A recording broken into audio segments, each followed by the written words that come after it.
Mobile की light बंद कर दो। No smoking. महाराणा प्रताप का जन्म पाली जिले के अखेराज सोनगरा की पुत्री एवं महाराणा उदय सिंह की महारानी जयवंत कमर की कोख से विक्रम संवत 1597 में अर्थात 9 मई 1540 को चंडीगढ़ में हुआ। बाल्यकाल चित्तौड़गढ़ में गुजरा। सन 1567 में अकबर ने जब चित्तौड़गढ़ पर आक्रमण किया तो मेवाड़ के प्रमुख सरदारों और सेना नायकों के आग्रह पर महाराणा उदय सिंह ने चित्तौड़गढ़ छोड़ दिया। अपने देश, कुल, गौरव और मातृभूमि की मर्यादा के लिए प्राण न्योछावर करने वाले योद्धाओं और ललनाओं से प्रताप ने न केवल सीख ली बल्कि ये घटना उनके जीवन का आधार बन गई। फरवरी 1572 को महाराणा उदय सिंह का देहांत हुआ। प्रताप की ज्येष्ठता और योग्यता को ध्यान में रखते हुए सरदारों ने उनको राजगद्दी पर आसीन किया। होली के दिन उनका गोकुंदा में राज तिलक हुआ।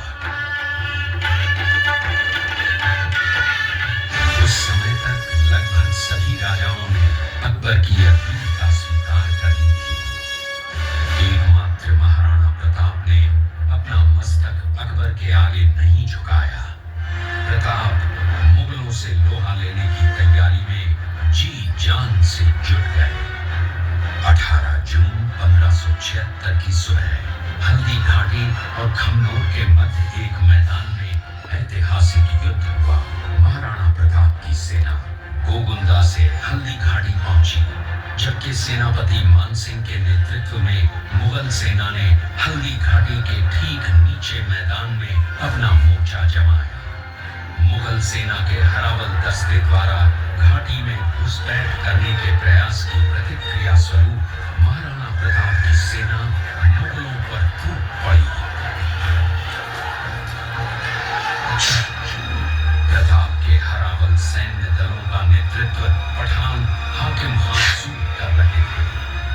भीलू राणा, जो राणा पूंजा के नाम से भी जाने जाते हैं, उनके नेतृत्व में भील आदिवासियों में गोरिल्ला पद्धति से युद्ध करते हुए मुगलों की छक्के छुड़ा दिए। देखते ही देखते शाही सेना में खलबली मच गई।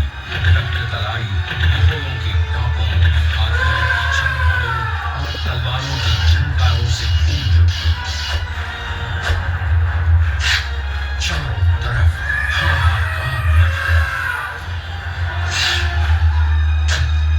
युद्ध का घटनाक्रम अचानक उस समय बदल गया जब प्रताप ने अपने घोड़े चेतक को एड़ लगाकर मानसिंह के हाथी पर चढ़ा दिया और उस पर भाले से भरपूर वार दिया। मानसिंह हौदे में दुबक गया। हाथी से उतरते समय चेतक की एक टांग कट गई। इस स्थिति को भांपकर महाराणा प्रताप के हमशक्ल सेनापति झालामान ने महाराणा प्रताप से आज्ञा लेकर उनका राजमुकुट धारण किया। मुगल सेना झालामान को महाराणा प्रताप समझकर उन पर टूट पड़ी और झालामान शहीद हो गए। उधर चेतक ने अपने स्वामी को 5 किलोमीटर तक 3 टांगों पर ही लेकर एक बरसाती नाले को पार किया। उसके पश्चात उसके प्राण पखेरु उड़ गए। इस युद्ध से महाराणा प्रताप के मन पर गहरा प्रभाव पड़ा। परिणाम स्वरूप उन्होंने मुगलों पर विजय प्राप्त करने तक राजसी ठाट बाट छोड़ने और पत्तों पर भोजन करने का प्रण लिया, जिसे उन्होंने जीवन भर निभाया। महाराणा प्रताप ने अपना सैन्य बल बढ़ाकर सर्वप्रथम अरावली पर्वत की घाटियों में बसे दिवेर पर चढ़ाई कर विजय प्राप्त की। इसके बाद कुंभलगढ़ पर भी विजय प्राप्त की। सिर्फ चित्तौड़गढ़ को छोड़कर सारे मेवाड़ को अपने अधीन कर लिया। कालांतर में महाराणा ने चावंड में अपनी राजधानी स्थापित की।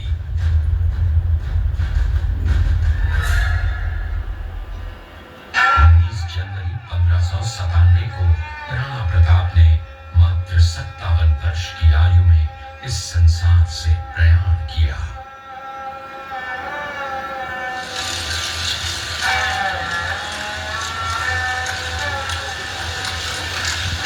हल्दी घाटी का युद्ध एक सांप्रदायिक युद्ध न होकर आत्मसम्मान, मातृभूमि की स्वतंत्रता व स्वाधीनता का संघर्ष था।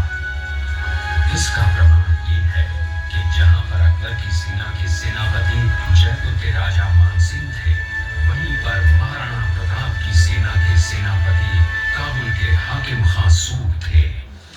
महाराणा प्रताप स्वतंत्रता की वेदी पर एक ऐसा अंगारा था जो आत्मसम्मान व देश गौरव के लिए दिन रात जलता रहा, धधकता रहा और अंत में बुझकर भी उसने देश में ऐसा लौह भर दिया जिसकी प्रखर किरणों ने भारत माता को गुलामी की जंजीरों से मुक्त कराने के लिए सदा प्रेरित किया।